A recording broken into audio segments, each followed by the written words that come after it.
Après avoir répondu à quelques-unes de nos questions, l'épisode 3 de la série Moon Knight va cette fois-ci entrer dans le vif de l'action et éventuellement continuer de nous surprendre.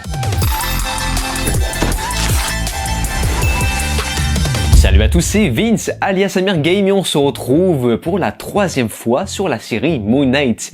Alors avant tout, j'invite les nouveaux arrivants à se rediriger sur ma playlist consacrée à cette série parce que oui, ça y est, c'est nouveau.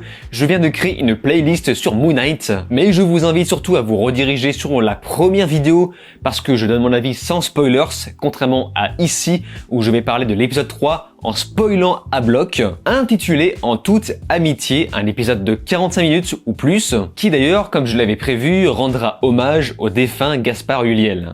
Pour commencer, l'introduction nous montre que Layla est en fait une arnaqueuse qui vend des vestiges volés à leur propriétaire d'origine. Arthur, lui, a enfin localisé Amit, tandis que Mark se bat contre son double Steven, qui fait tout pour l'empêcher de tuer, malheureusement un peu bêtement. Cet enchaînement de péripéties va par la suite l'emmener dans une réunion entre dieux qui se déroulera à l'intérieur de la pyramide de Gizeh. Et d'ailleurs, c'est génial parce que tout le monde parle anglais. Voilà, comme ça c'est pratique. Bref, tandis que Khonshu accuse l'avatar d'Amit de vouloir le libérer, Yatzil, l'avatar de Hathor, l'envoie secrètement au sarcophage de Senfu. Elle l'envoie au marché noir. Donc automatiquement, moi, ça a cogité.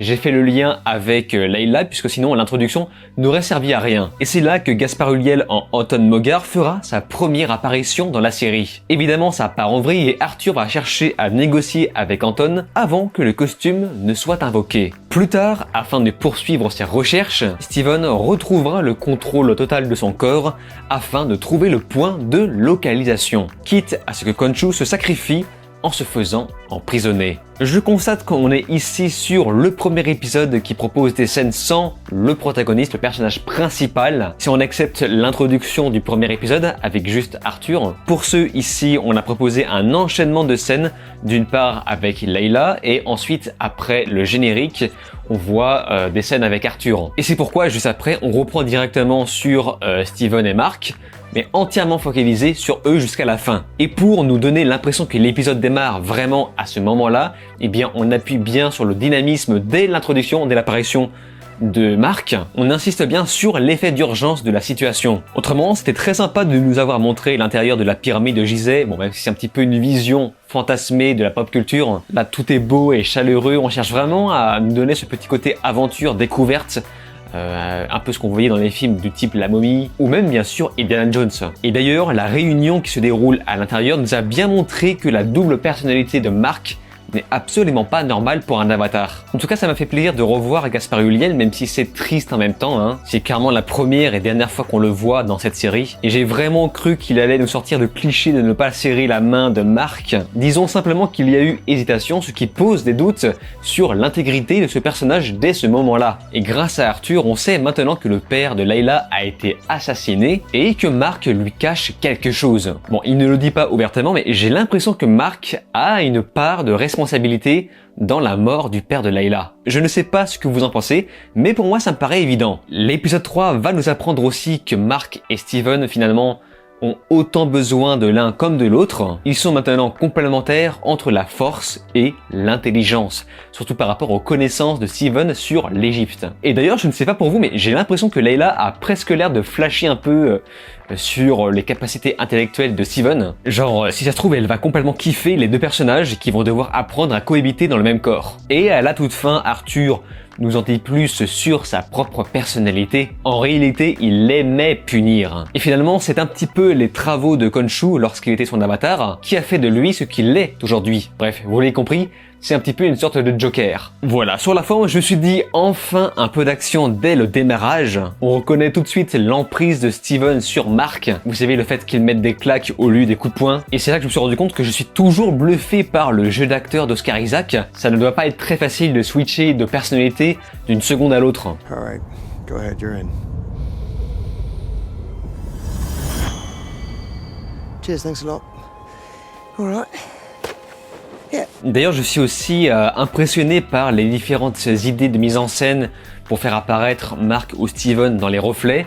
Genre, ils pensent toujours à trouver une solution pour poser un miroir quelque part. Et maintenant, je ne me fais plus avoir à chaque fois que je vois un miroir ou un reflet quelque part. Je me dis, ok, forcément il y aura une interaction entre les deux personnages. Mais à part ça, sinon je trouve pour l'instant l'univers de Moon Knight intéressant, mais c'est un peu dommage de vouloir absolument l'intégrer au MCU. Parce que si ça continue comme ça va vraiment finir par ressembler à un énorme globi-boulga de n'importe quoi à force de mélanger tous les univers. Genre là par exemple, on apprend que les dieux protègent la Terre par le biais de leurs avatars. Combien de choses protègent les humains dans le MCU? Et puis même, je pense à la scène de fin avec les étoiles, le ciel qui bouge pour faire tourner les étoiles en fonction des époques, et genre tous les habitants voient ça, ok. Dans l'univers où les Avengers existent, forcément ils doivent voir ça, ils doivent se poser des questions. Donc ça me rend de plus en plus fou à chaque fois qu'une nouvelle licence apparaît, et c'était déjà le cas avec les Éternels. Mais bref, en tout cas ça reste très cool. À chaque fois que j'entends Khonshu dire invoque le costume, je ne sais pas pour vous mais ça me file des petits frissons.